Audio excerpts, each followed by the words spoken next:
Welcome back to the deep dive. Our mission here, as always, is pretty straightforward.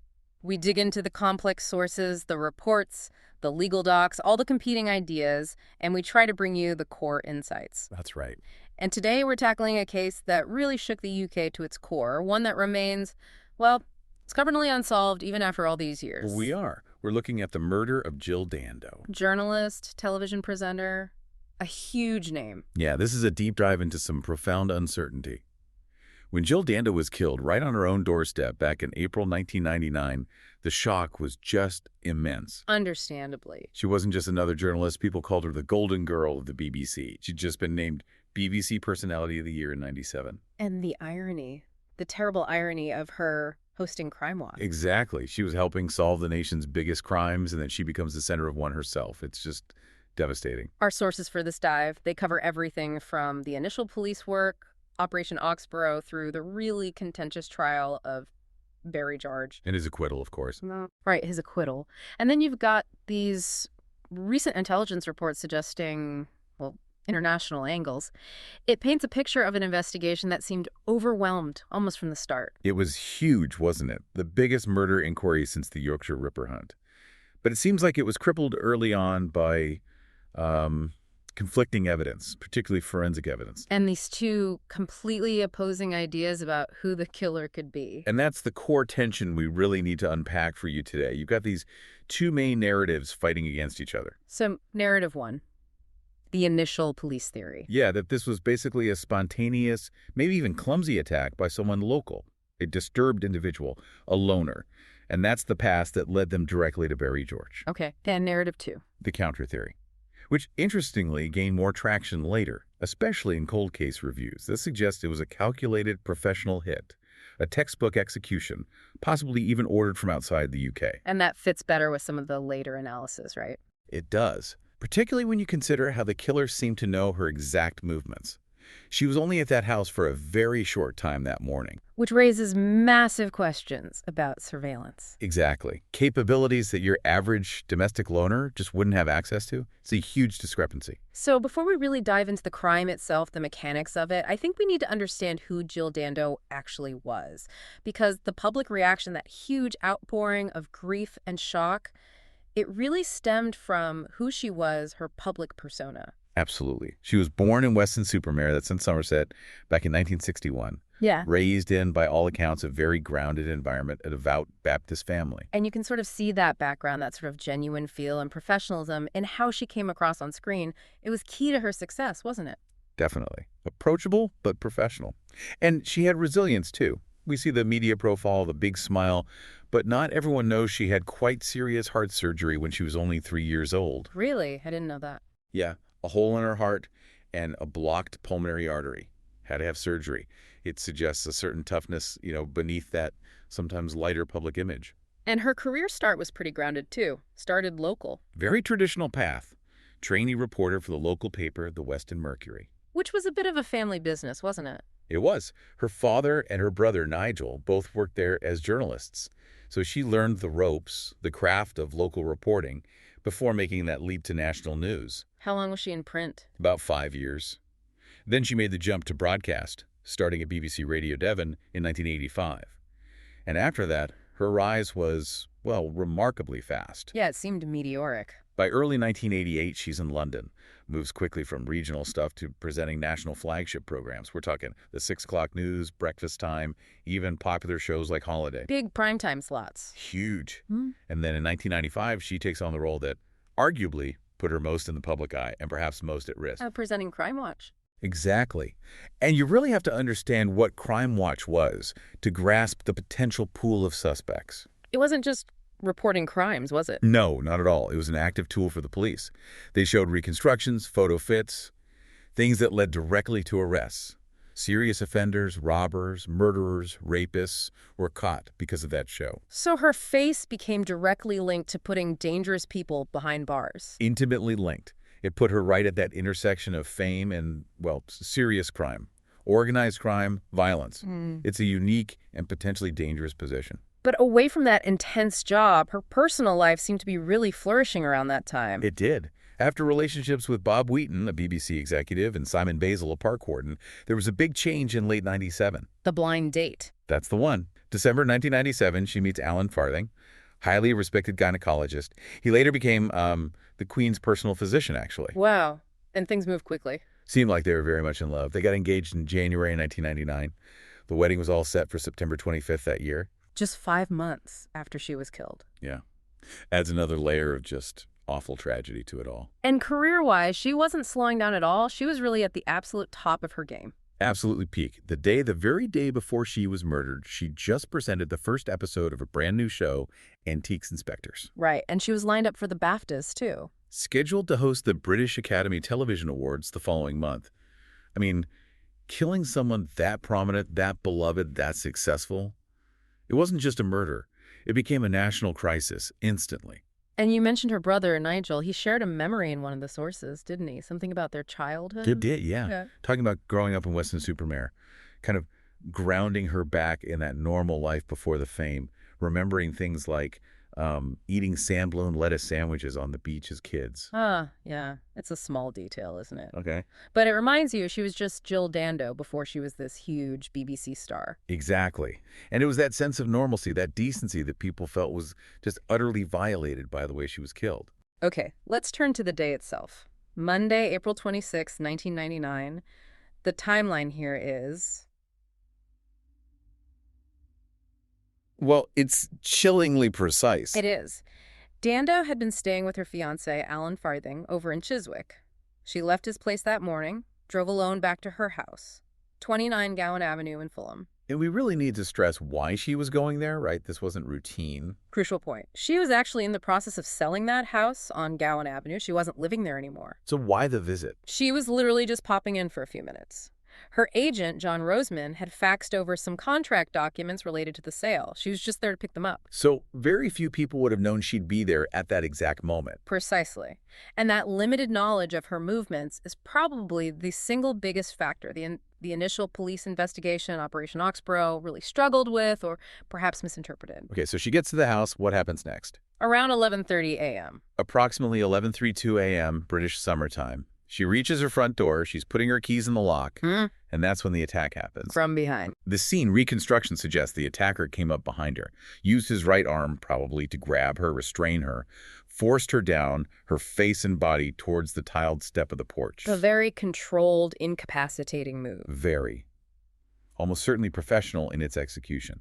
Then the killer uses his left hand, presses a gun to her left temple, and fires a single shot. Instantaneous. Death was instantaneous. It's the absolute definition of an execution-style killing. One shot, one kill. And the way she was found, face down. Yes, the body position face down, almost pressed against the step, combined with that very precise entry wound, led later analysts, particularly in the cold case reviews, to call it a hard contact execution. Meaning the gun was pressed right against her head. Exactly, pressed firmly against the temple. This does two things. It helps muffle the sound of the shot, and it ensures maximum lethality while minimizing blood spatter. It's a technique favored by, well, professional assassins who want a clean, immediate result. But this happened in broad daylight. On a normal residential street in Fulham, surely someone saw or heard something. Her next-door neighbor, Richard Hughes, did hear something. He heard her scream. But crucially, he later testified he didn't hear a gunshot. No gunshot, just a scream. Right. He apparently thought it was just, in his words, someone surprising somebody outside. Maybe kids messing about, something like that. That lack of a gunshot sound is incredibly significant, isn't it? Paramount. And Hughes also gave the police the only really solid sighting of the killer. A white man, about 6 feet tall, maybe around 40 years old, just walking away calmly right after the incident. Okay, so we have a professional-style execution, but a potential witness nearby who didn't hear the shot. This is where the weapon itself becomes the big contradiction, isn't it? This is the massive forensic puzzle that really threw the initial investigation off course. So what did they find about the weapon? If the method screamed professional hit, the actual weapon seemed to whisper amateur. Forensics determined she was killed by a bullet from a 9mm short-caliber semi-automatic pistol. Standard enough. But analyzing the casing, the bullet, it led to a really surprising conclusion about the gun itself. It had been modified. Tell us about that modification, because this really shaped the early police theory. Okay, so the key finding was that the pistol had a smooth bore barrel. Now, for listeners, a normal handgun designed to fire live rounds has a rifled bore. That means it has spiral grooves cut inside the barrel. Like on a rifle, spins the bullet. Exactly. It spins the bullet, makes it fly straighter, more accurately, and importantly, those grooves leave unique scratch marks on the bullet as it passes through like a fingerprint for the gun. So a smooth bore means no rifling marks. Correct. No unique identifier linking the bullet back to that specific gun, or potentially other crimes. It strongly suggested the weapon wasn't a standard factory-made firearm. What did they think it was then? Almost certainly it was a blank-firing pistol. Mm-hmm. The kind you can buy legally for, say, starting races, theatrical golfs, collecting. But this one had been illegally converted to fire live ammunition. How easy is that to do? Boring out the smooth barrel isn't technically that difficult, but the resulting weapon is often unreliable, definitely inaccurate, except at very close range, point-blank range. Like pressing it against someone's head on a doorstep? Precisely. Perfect for that kind of close quarters, hard contact execution. So a makeshift, almost crude weapon used for a perfectly executed professional-style killing. How did the police initially reconcile that? Well, fundamentally, they couldn't. Or rather, they chose one side of the contradiction. They latched onto the amateur weapon. Their immediate conclusion was the killer must be an amateur, someone disturbed, who didn't have the means or know-how to get a proper firearm. The modification suggested improvisation, opportunism. But wait, there were other modifications too, weren't there? Something about the ammunition itself. Yes, that's another layer of sophistication arguing against the amateur theory. The sources indicate the actual cartridge, the round fired, had also been modified. Specifically, the propellant charge, the gunpowder, had been reduced. Why would you do that? Less power. It creates what's called subsonic ammunition. The bullet travels slower than the speed of sound. Now, when a normal bullet breaks the sound barrier, it makes a distinct, loud crack. The sonic boom, basically. Exactly. By reducing the charge, making it subsonic, the killer dramatically reduced the noise of the shot itself. That, combined with pressing the muzzle hard against Dando's temple. Explains why the neighbor heard the scream, but not the gunshot. Precisely. It points to someone who knew exactly how to silence a kill. So let me get this straight. The killer is sophisticated enough to modify ammunition to make it subsonic and uses a professional hard contact technique, but uses a cheap, converted blank gun. That doesn't sound like a contradiction anymore. That sounds deliberate, like misdirection. And that's exactly what later analysts argued very strongly. That the choice of the converted weapon was essentially a false flag. It was intended to make the police think amateur lunatic, to divert attention away from organized crime or professional assassins. Did it work? It seems it did, for a very long time. Operation Oxbow focused almost exclusively on that disturbed loner profile. So in the immediate aftermath, Operation Oxbow kicks off. Massive scale, biggest Met Police murder hunt in years. But based on that initial interpretation of the weapon, they quickly defined the kind of person they were looking for. They did. And they made a critical choice right at the start. They largely discounted the professional assassin theory because of the gun. Focused on the public location, the converted pistol. Right. Their logic seemed to be. No professional outfit would use such a, quote, amateurish weapon. Therefore, the killer had to be local, opportunistic, probably someone deeply disturbed. So the profile they built was? A loner. Someone with a severe personality disorder.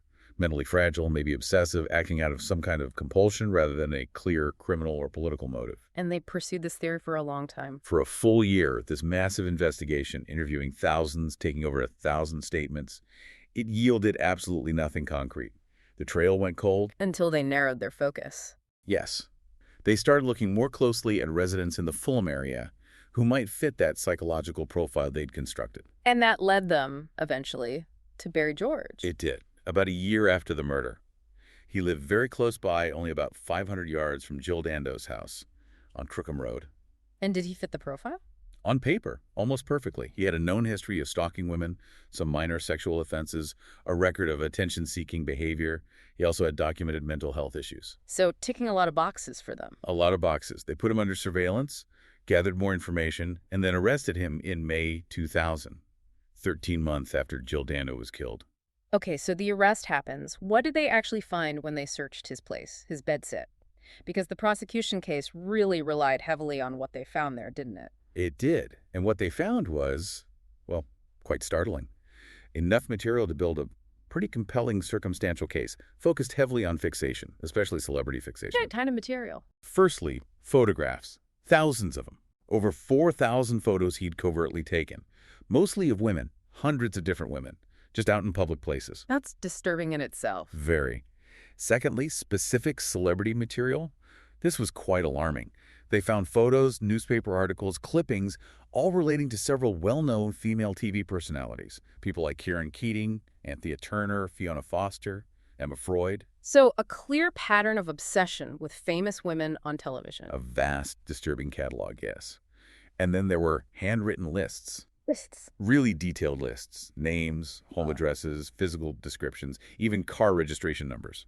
Almost 100 women on these lists. Including Jill Dando. No, that's a crucial point the defense would later make.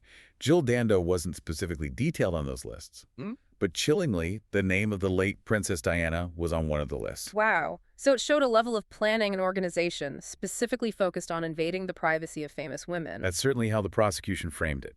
It demonstrated capacity and intent focused on this specific demographic. Okay, but what about the murder weapon? Did they find anything connecting him directly to that type of modified pistol? This was probably the most direct potential link.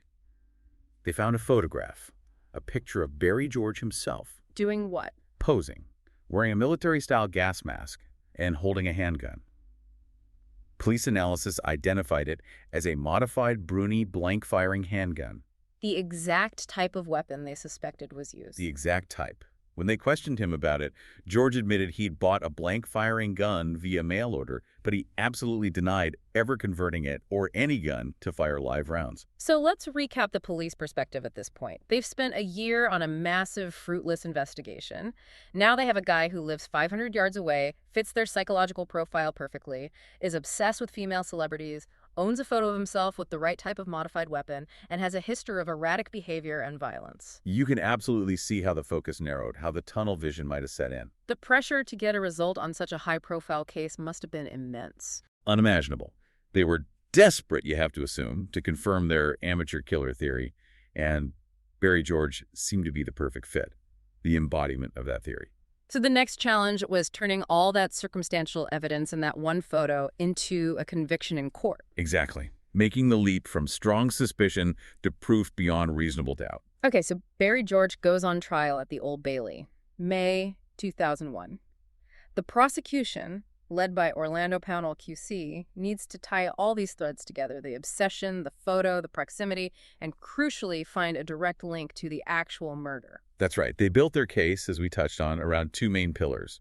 First, George's clear, exaggerated interest in celebrities, combined with what they argued was his attempt to create a false alibi. And second, the forensic link, the physical evidence. Yes.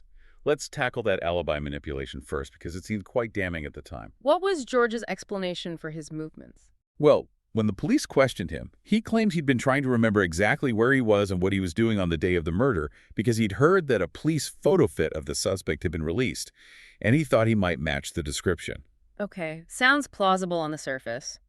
Trying to be helpful. Except the prosecution completely demolished that claim. They brought in witnesses staff from a local disability health center George had visited, people from a taxi company he'd used around that time. And what did they say? They testified that George had been really agitated, asking them very specific questions about the precise dates and times of his appointments or visits on the day of the murder, even asking about what clothes he might have been wearing. Trying to reconstruct his day. Why was that suspicious? Because the prosecution produced police records proving definitively that the photo fit the image based on the neighbor Richard Hughes' sighting was not released to the public until 4 whole days after Jill Dando was killed. Ah. So he couldn't have been trying to check his memory against a photo fit he hadn't seen yet. Exactly. The prosecution argued his frantic attempts to pin down his timeline weren't about cooperating. They were about actively trying to construct a false alibi after he knew he might be under suspicion. It painted him as deceptive, conscious of guilt. That does sound bad. But circumstantial evidence about behavior, even deception, isn't usually enough on its own, is it? They needed that physical connection. They did, and this brings us to the absolute crux of the trial, and ultimately the reason the conviction fell apart years later, the firearms discharge residue, FDR. Right, the microscopic speck. Explain that for us. What is FDR and why was it so critical? Okay, so FDR, firearms discharge residue, is made up of tiny, tiny particles that get blasted out when a gun is fired. They come mainly from the primer in the bullet's percussion cap, usually contain elements like barium, antimony, lead. And these particles spray out. Yeah, in a sort of invisible plume of gas. Yeah. They land on the shooter's hands, clothes, hair, on the victim, and anything nearby. Finding these particles is a standard forensic technique. So where did they find FDR in George's case? They found a single microscopic particle of FDR inside the pocket of an overcoat, a Cecil G coat, that they seized from Barry George's flat. Just one particle. One particle. But the prosecution argued that this specific type of particle was consistent with the residue expected from the ammunition used to kill Jill Dando. And finding it inside the pocket was key. That was their argument. They claimed it meant George must have put the murder weapon, or perhaps the spent cartridge casing, into that coat pocket right after the shooting. This was presented as the smoking gun, the definitive physical link. Okay, that sounds powerful. Now let's bring in the defense. Michael Mansfield QC, a very high-profile defense barrister, his job was to dismantle this, right? Absolutely. Mansfield had to attack the reliability of that single speck of FDR and simultaneously push the alternative theory, the professional hit. How did he challenge the FDR evidence? He was incredibly critical of it. His main line of attack was cross-contamination. Meaning the particle didn't get there from George firing the gun? Precisely. Mansfield argued that this single tiny speck wasn't unique enough to be conclusive proof. And more importantly, it was far more likely that it got onto the coat accidentally during the police investigation itself. How could that happen? Think about it. Operation Oxbow was huge, lots of police officers involved.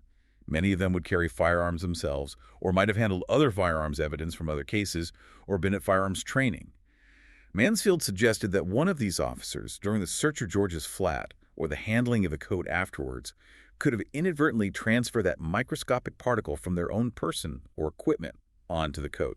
Plausible deniability, undermining the chain of custody, essentially. Exactly, raising serious doubts about the integrity of that single piece of forensic evidence. And did the defense address the obsession angle? George clearly was obsessed with celebrities. They did. They pointed out something quite significant. Despite the thousands of photos and detailed lists George had of other female celebrities, like Princess Diana and Thea Turner, there was actually no specific material relating directly to Jill Dando found in his flat. No address noted down, no specific photos of her like the others. So if she was his ultimate target, why wasn't she cataloged like the others? That was the defense's question. It slightly undermined the obsessed fan-turned-killer narrative the prosecution was pushing. And crucially, Mansfield formally introduced the alternative, the Serbian connection. Suggesting she was killed by professionals? Yes, arguing it was potentially ordered by figures like the Serbian warlord Arkan as retaliation for NATO's bombing of Serbia, especially given Dando's recent appeal for Kosovan refugees, planting the seed of reasonable doubt. So, a complex defense strategy, but initially it didn't work. No. Despite Mansfield's arguments, the jury was clearly persuaded by the combination of George's behavior, the alibi issues, the weapon photo, and what they were told was a definitive forensic link with the FDR. On July 2, 2001, they found him guilty. By what margin? A majority verdict, 10-1. He was sentenced to life imprisonment. But that wasn't the end of the story. There was immediate unease about the conviction, wasn't there? Based on that single particle. Widespread concern, especially in legal and forensic science circles. George appealed twice, but failed both times. However, during that period, the scientific understanding and interpretation of FDR evidence, particularly single particle finds, was evolving rapidly. The science itself was being questioned. Exactly. Experts became much more cautious about declaring a definitive link based on such minimal evidence, especially given the high risk of contamination. Leading to the third appeal. Yes. In November 2007, his third appeal finally succeeded. The crucial decision was that the FDR evidence, that single particle, was now considered too unsafe, too unreliable, too potentially contaminated to be put before a jury as proof of guilt. So the core physical evidence was thrown out. Completely excluded from the prosecution's case. And without that particle. Without the FDR, all that was left was the circumstantial evidence, the obsession, the dodgy alibi attempt, the photo, and the Court of Appeal ruled that wasn't enough on its own to safely uphold the conviction. So a retrial was ordered. Yes, and at the retrial in 2008, with the FDR evidence inadmissible, the prosecution case essentially collapsed. Barry George was acquitted on August 1, 2008. After serving 8 years in prison. 8 years. And significantly, he later sued several newspapers for libel for articles suggesting he was guilty despite the acquittal and won substantial damages.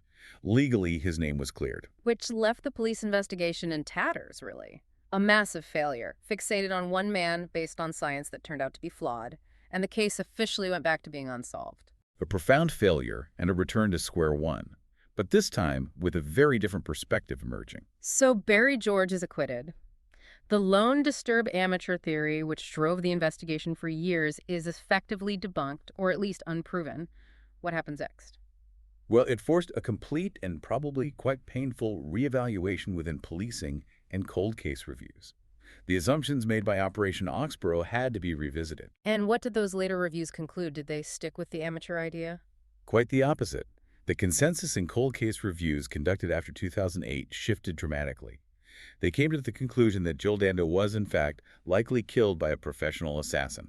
Reversing the initial stance completely. Completely. They specifically highlighted the hard contact execution method we discussed earlier. So the things that initially pointed away from the converted gun, the public setting, were reinterpreted. Yes. The focus shifted to the execution itself. The precision, the silenced shot, the seizing of that incredibly brief window of opportunity. These elements suggested planning, skill, and nerve hallmarks of a professional job. And the gun, the amateur weapon. The thinking evolved on that, too. Analysts began to seriously consider the possibility that the converted, untraceable weapon wasn't a sign of amateurism, but a deliberate choice by a professional. Why choose a bad gun deliberately? Because it achieved a key objective: deniability. A standard pistol leaves rifling marks, potentially linking it to other crimes or arsenals. A smooth-bore, converted blank gun fires a bullet with no unique signature. It's an operational dead end. It leads investigators down the wrong path. Exactly like it did with Operation Oxborough, focusing on Barry George. Precisely. It could have been a calculated piece of tradecraft to ensure the real source of the hit remained hidden. Okay, so the official view shifts towards a professional hit. Before we get into the big international theory, the Yugoslav one, did they definitively rule out other possibilities, just to cover all bases? They did try. The original investigation and subsequent reviews looked at several other lines of inquiry. Like what? A personal motive? Jealous ex-partners or lovers were thoroughly investigated. Phone records checked, acquaintances interviewed, nothing substantial emerged there. That was ruled out fairly conclusively. What about revenge from someone she helped convict via Crime Watch? That always seemed a plausible risk of the job. Absolutely plausible, and they spent a huge amount of time on it. Interviewed numerous prisoners, recently released offenders whose cases had featured on the show. Exhaustive inquiries, apparently, but again, no credible link was ever established. Mistaken identity. Wrong house, wrong person. Judged very unlikely. She was killed right on her own doorstep. The location seemed specifically targeted. Okay, what about the deranged fan or stalker idea, separate from Barry George? You mentioned her brother had said something. Yes. Nigel Dando did mention in passing that Jill had apparently reported some guy pestering her just days before the murder. But despite investigation, no other credible stalker, other than the already acquitted George, ever surfaced with any evidence linking them. So that theory was largely discounted too. So, with many of the domestic possibilities seeming less likely after George's acquittal and the shift towards a professional profile, attention inevitably swung back, didn't it? It had to.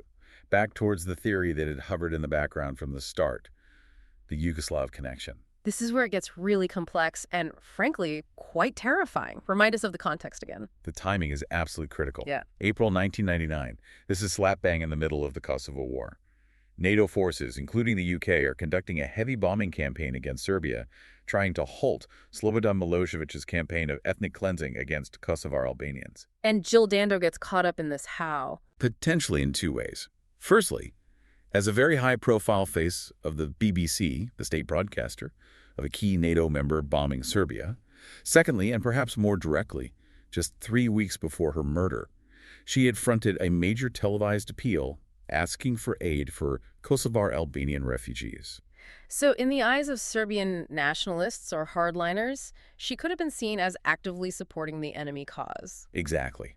A prominent symbol of the UK establishment, raising funds for those they considered enemies or collaborators, a potential target for retaliation. And there were those hoax calls immediately after the murder. Yes, calls to the BBC claiming responsibility, saying it was revenge for NATO bombing in Serbia, specifically mentioning the bombing of the RTS, building the Serbian state TV headquarters.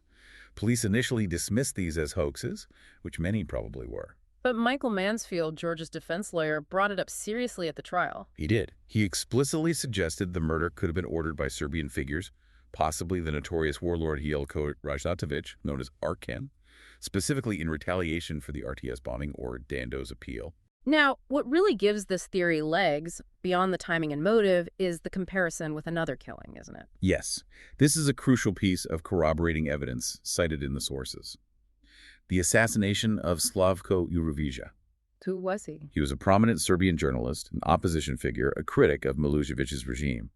He was assassinated in Belgrade just 17 days before Jill Dando was killed. And the connection is the method. The method used to kill Jurevija was reportedly identical to the way Jill Dando was executed. Identical how? What are the parallels? Well, both were high-profile media figures seen as opposing state interests, Jurevija opposing Milosevic, Dando representing NATO. Both were killed outside their homes, execution style. And crucially, both seem to have involved that close-contact single shot, designed for silence and lethality.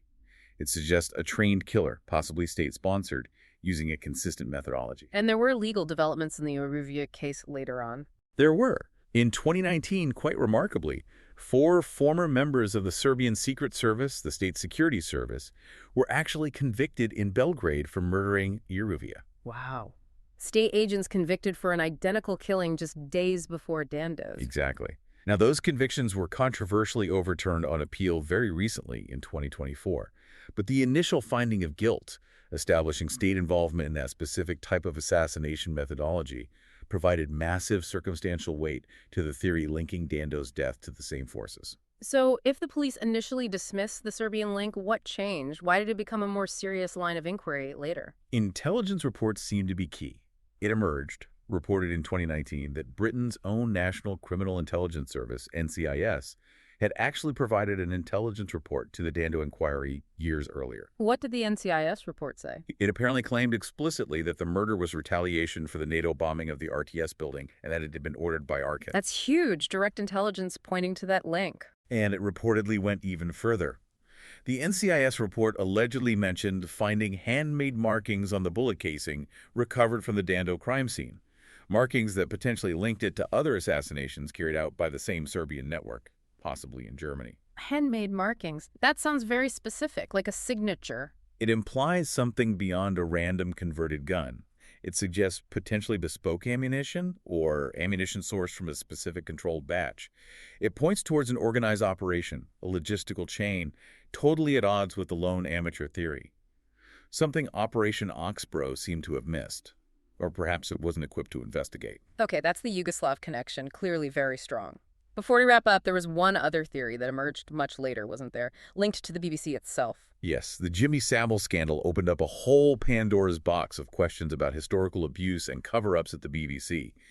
And in that context, a claim emerged years after Dando's death. What was the claim? That Jill Dando hadn't been killed because of Crime Watch or Kosovo, but because she had, back in the mid-90s, supposedly been investigating a pedophile ring operating within the BBC. The theory went that she'd compiled a dossier, handed it to BBC management, and her murder was essentially an internal hit job to silence her. A truly shocking allegation. Was there ever any evidence found to support it? No substantive evidence has ever emerged publicly. The BBC itself stated that they had seen nothing to support the claim that she conducted such an investigation or compiled such a dossier. It remains one of the many theories that swirl around an unsolved case, fueled perhaps by the lack of closure, the later civil revelations, but it hasn't become an official evidence-based line of inquiry. So we're left with this stark contrast. The simple, obsessive loner versus the complex, state-sponsored, international hit. And that contrast really highlights the fundamental problem with the initial investigation. By focusing so narrowly on the profile suggested by the amateur weapon, they seemingly failed to grasp the level of planning and intelligence gathering that would have been needed to pinpoint Dando's exact location during that incredibly narrow time frame. So we've traced this devastating case all the way from that huge yet flawed initial investigation, Operation Oxbro, through the whole Barry George saga, the trial, the acquittal, and now ending up with this chilling possibility of a professional, possibly state-sponsored assassination. The legacy of this case really is defined by that clash between two completely different narratives, isn't it? It really is. And the central challenge, the intellectual puzzle of the Jill Dando murder, Right. remains trying to reconcile the weapon, that modified smoothbore pistol that screamed amateur, with the execution itself, which screamed professional. The hard contact, the silent shot, the single lethal placement. How do you square that circle? Well, the most credible synthesis, the one supported by later reviews, is that the weapon wasn't a mistake. It was a tactic, a deliberate choice to mislead, to make the police chase the lunatic loner theory. Which they did. Which they did for 8 years, while the real killer, potentially operating with state backing, simply vanished. But Jill Dando's legacy isn't just the unsolved crime, is it? Something positive did come out of the tragedy. Thankfully, yes. Her funeral was in May '99. She's buried next to her mother back in Weston-super-Mare. But the public and professional reaction, particularly from colleagues, led to something quite remarkable. Her fiancé, Alan Farthing, and her colleague Nick Ross from Crime Watch. They spearheaded a massive fundraising effort, raised nearly £1.5 million. And on the second anniversary of her murder, April 26, 2001, that money was used to establish the Jill Dando Institute of Crime Science at University College London, UCL. A really powerful, fitting tribute. Absolutely. Ensuring her name is linked not just with tragedy, but with the ongoing scientific pursuit of justice and crime prevention. Training the next generation of investigators, hopefully, to handle exactly these kinds of complex, contradictory cases better. And thinking about her family again, that detail from her brother Nigel, the sand-blown lettuce sandwiches. It was important to remember that human element, isn't it? The person behind the headlines. Definitely. The real person, lost in such a brutal way. Okay, so as we finish this deep dive, let's circle back to that one piece of information that seems to underpin the entire mystery. How difficult it was supposed to be to predict Jill Dando's movements that morning. Right. She was barely visiting the Gowan Avenue house, just popping in for minutes to get that fax. This unpredictability was initially used by police to argue against a contract killer. How could they possibly know she'd be there? But flip that logic. If her movements were so unpredictable, her visit so brief, maybe a 15-minute window around 11:30 a.m., what does that actually tell you about the person waiting for her? And this is the really provocative thought we want to leave you, the listener, with. The heart of the enduring uncertainty in the Dando case. If the initial theory dismissed a professional hit because tracking her was too hard, then what must be true about the killer's intelligence gathering if they did know she'd be on that doorstep in that precise 15-minute window? Either impossible luck, or they had access to information. An intelligence pipeline, perhaps, sophisticated enough to monitor a single, brief movement known only to her, her fiancé, and her agent. That capability points away from the disturbed loner profile and firmly back towards something more organized, perhaps institutional surveillance. leaving us wondering still, after all these years, was this personal? Or was it political? A message sent via a brutally efficient professional killing, ordered from afar, ensuring the assassin simply walked away, never to be caught. That is the question that still haunts this case and British justice.